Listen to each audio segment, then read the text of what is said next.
Good morning student. আজকে আমাদের বিষয় হলো গিয়ে মেন্ডেলের এক সংকর জনন। তাহলে প্রথমে আমরা জেনে নিই যে এক সংকর জনন কাকে বলা হয়। দেখো আমাদের সংজ্ঞা আকারে লেখা আছে যে একজোড়া বিপরীত চারিত্রিক বৈশিষ্ট্য সম্পন্ন একই প্রজাতির দুটি জীবের মধ্যে সংকরায়ন, তাকেই আমরা বলছি এক সংকর জনন। তাহলে একজোড়া বিপরীত চারিত্রিক বৈশিষ্ট্য সম্পন্ন, একজোড়া বিপরীত চারিত্রিক বৈশিষ্ট্য সম্পন্ন একই প্রজাতির দুটি জীব। তাহলে প্রথমেই একটা কনসিডারেশন আমরা আসি, সেটা হচ্ছে একই প্রজাতির দুটো জীব নিতে হবে, একটা মেল একটা হচ্ছে ফিমেল। এবং সেই মেল এবং ফিমেল তারা কেমন হবে, তাদের ক্ষেত্রে আমরা দেখতে পাবো যে তারা বিপরীত চারিত্রিক বৈশিষ্ট্য সম্পন্ন। অর্থাৎ একটা পুরুষ মটর গাছ একটা স্ত্রী মটর গাছ, তারা পরস্পর কিরকম হবে, বিপরীত চারিত্রিক বৈশিষ্ট্য সম্পন্ন। অর্থাৎ একটা লম্বা একটা হচ্ছে বেটে, এরকম একজোড়া বৈশিষ্ট্য নেওয়া হচ্ছে। এই যে একজোড়া বিপরীত চারিত্রিক বৈশিষ্ট্য, অর্থাৎ একজোড়া কি কি, একটা লম্বা বৈশিষ্ট্য একটা বেটে বৈশিষ্ট্য, পরস্পর বিপরীত চারিত্রিক বৈশিষ্ট্য। কার ক্ষেত্রে নিয়েছিলেন মেন্ডেল? মটর গাছের ক্ষেত্রে। তাদের মধ্যে সংকরায়ন করছেন, একেই বলা হচ্ছে কি, একেই বলা হচ্ছে এক সংকর জনন।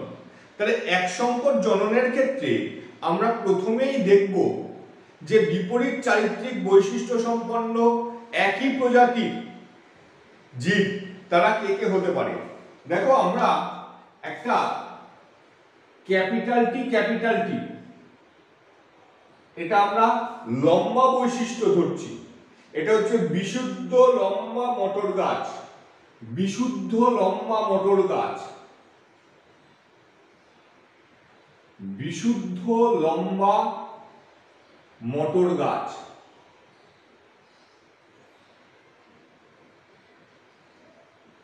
এর সঙ্গে আমরা কাকে সংকরায়ন করাবো? আমরা সংকরায়ন করাবো বিশুদ্ধ বেটে মটর গাছে। অর্থাৎ ক্রস করছি আমরা বিশুদ্ধ বেটে মটর গাছ, আমরা স্মল টি ধরছি, বিশুদ্ধ বেটে মটর গাছ।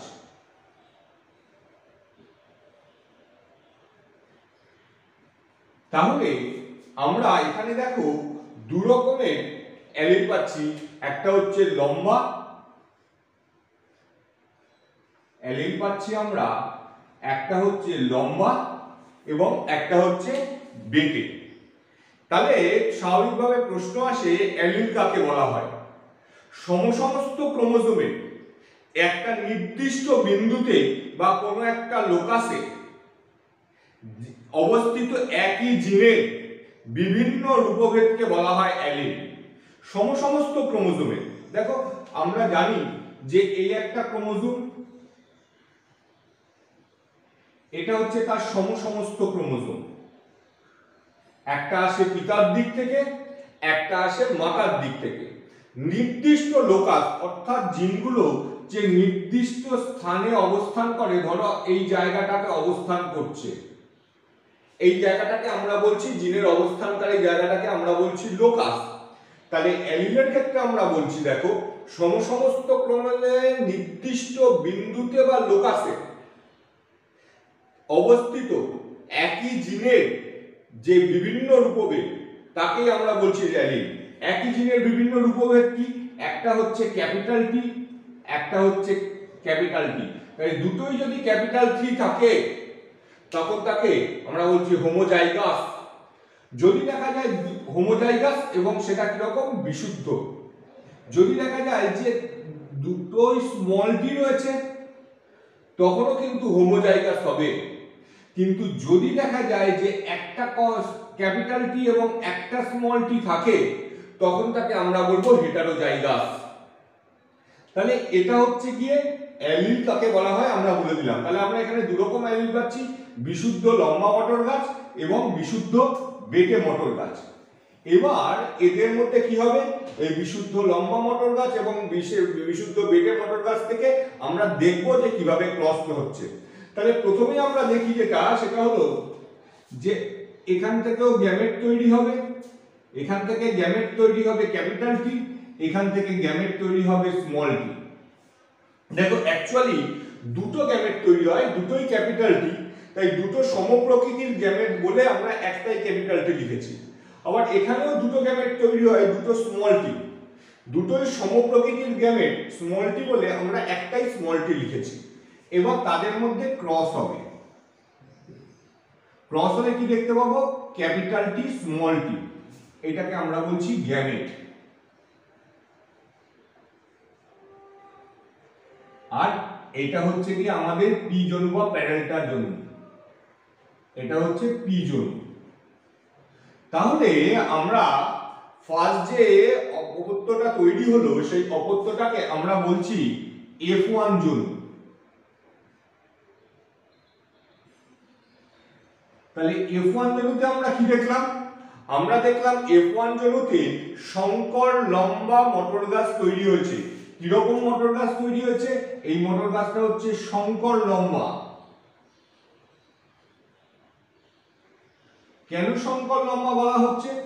দেখো পরিষ্কার যেটা সেটা হলো যে একটা লম্বা মটর গাছের সঙ্গে একটা বেটে মটর গাছের ক্রস করানো হলো। আমরা কি পেলাম? মেন্ডেল পেলেন দেখো যে সমস্ত মটর গাছ প্রথম অপত্য জনুতে যা তৈরি হচ্ছে সবটাই হচ্ছে গিয়ে লম্বা। এখন স্বাভাবিকভাবে মেন্ডেলের মধ্যে যে প্রশ্ন তৈরি হয়েছিল সেটা হচ্ছে যে তাহলে বেটে বৈশিষ্ট্যটা কোথায় গেল? কারণ লম্বার সঙ্গে বেটের ক্রস লম্বা পাওয়া গেল, তাহলে বেটে বৈশিষ্ট্যটা কোথায় গেল? এরপরে উনি যেটা করলেন সেটা হচ্ছে স্বপরাগ সংযোগ ঘটালেন। তাহলে স্বপরাগ সংযোগ অর্থাৎ স্বপরাগ সংযোগ উনি ক্যাপিটাল টি স্মল টির সঙ্গে ক্রস করালেন ক্যাপিটাল টি স্মল টি। তাহলে দেখো এখান থেকে দু রকম গ্যামেট পাবো আমরা, ক্যাপিটাল টি স্মল টি। এখান থেকেও দু রকম গ্যামেট পাবো, ক্যাপিটাল টি এবং স্মল টি। এরপর এই যে দু রকম গ্যামেট পাচ্ছেন এটা হচ্ছে গ্যামেট। এরপর আমরা দেখতে পাবো যে ক্রস করাচ্ছেন উনি। আমরা এখানে সিম্পল ক্রস করতে পারি এইভাবে, capital T capital T, capital T small T, capital T small T, small T small T. উনি চারটে রেজাল্ট পাচ্ছেন। তাহলে এই যে চারটে রেজাল্ট পাচ্ছেন এই চারটে রেজাল্টের ব্যাখ্যায় উনি যখন যাচ্ছেন উনি দেখলেন যে ক্যাপিটাল টি হচ্ছে বিশুদ্ধ লম্বা, বিশুদ্ধ লম্বা, ক্যাপিটাল টি স্মল টি দুখানা পেয়েছেন, এটা হচ্ছে সংকর লম্বা,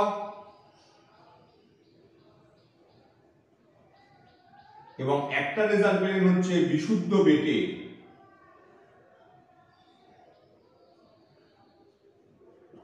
এটা যেমন আমরা ক্রসের মাধ্যমে দেখিয়েছি, আবার আমরা বিকল্পভাবে এটা আমরা চেকার বোর্ডের মাধ্যমেও দেখাতে পারি। চেকার বোর্ডের মাধ্যমে কিভাবে দেখাই দেখো, চেকার বোর্ডটা আগে আমি ড্রয়িংটা করছি। চেকার বোর্ড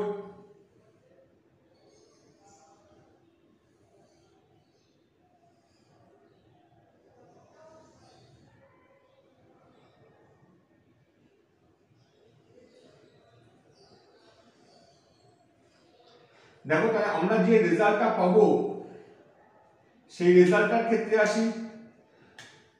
আমরা এখানে সাইন দিয়ে দিলাম মেল এন্ড ফিমেল, এখানে ক্যাপিটাল টি এখানে স্মল টি, এটা হচ্ছে গ্যামেট। আবার এখানে হচ্ছে ক্যাপিটাল টি স্মল টি হচ্ছে গ্যামেট।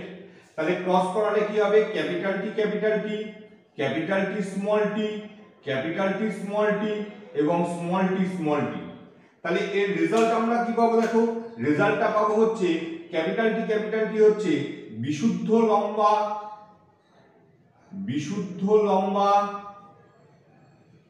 এটা সংকর লম্বা, এটাও সংকর লম্বা, এটা বিশুদ্ধ বেটে। তাহলে এই বিশুদ্ধ বেটে এই একখানায় পাওয়া গেল, অর্থাৎ এই আমরা এটা দেখছি, এটা হলো F2 জনু। তাহলে F1 জনুতে যে বেটে বৈশিষ্ট্যটা হারিয়ে গেছিল সেই বেটে বৈশিষ্ট্যটা কিন্তু F3 জনুতে আবার ফিরে এলো। তাহলে এর থেকে যদি আমরা বলছি ফিনোটাইপ এবং তার জিনোটাইপ কি হবে, ফিনোটাইপ হচ্ছে তার বাহ্যিক বৈশিষ্ট্য আর জিনোটাইপ হচ্ছে তার আভ্যন্তরীণ বৈশিষ্ট্য। তাহলে ফিনোটাইপিক রেজাল্ট কি হবে, দেখো ফিনোটাইপ হবে লম্বা ইস্টু বেটে, F2 জনুর ফিনোটাইপ হবে লম্বা ইস্টু বেটে। দেখো একটা দুটো তিনটে লম্বা পেয়েছি আমরা, ইস্টু বেটে হচ্ছে একটা। এরপর যদি আমরা এই জিনোটাইপিক রেজাল্ট আসি, তাহলে জিনোটাইপ পাবো দেখো capital T is to capital T small T is to small T, অর্থাৎ ক্যাপিটাল টি একটা, ক্যাপিটাল টি স্মল টি হচ্ছে দুটো এবং স্মল টি হচ্ছে একটা, অর্থাৎ 1:2:1। তাহলে ফিনোটাইপিক রেজাল্ট হচ্ছে 3:1, জিনোটাইপিক রেজাল্ট হচ্ছে 1:2:1। এই যে পরীক্ষা এক সংকর জনন থেকে উনি যে কনক্লুশনে আসেন, যে সিদ্ধান্তে পৌঁছন, সেই সিদ্ধান্তে ওনার পৃথকীভবন সূত্রটা উনি দেন। সেই পৃথকীভবন সূত্রে উনি কি বলছেন, কোন জীবের একজোড়া বিপরীত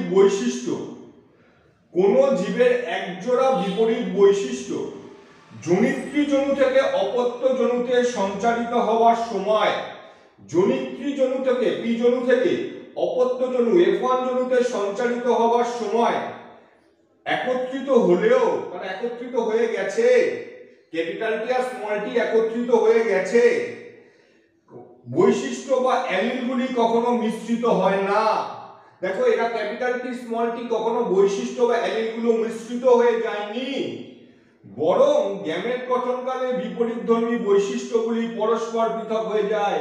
বরং গ্যামেট গঠনকালে যখন গ্যামেট তৈরি করেছে ক্যাপিটাল টি আর স্মল টি পরস্পরের সঙ্গে পৃথক হয়ে গেছে, আর এই পৃথক হয়ে গেছে বলেই আমরা বিশুদ্ধ বেটে বৈশিষ্ট্যটা কিন্তু F2 জনুতে আবার ফিরে পেয়েছি।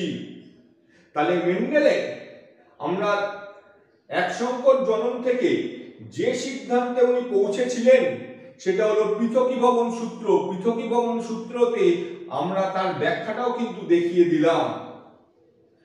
তাহলে আজকে আমরা মেন্ডেলের এক সংকর জনন সম্পর্কে আলোচনা করলাম। এর পরের দিন আমরা দ্বিসংকর জনন সম্পর্কে আলোচনা করব। সবাই ভালো থাকো।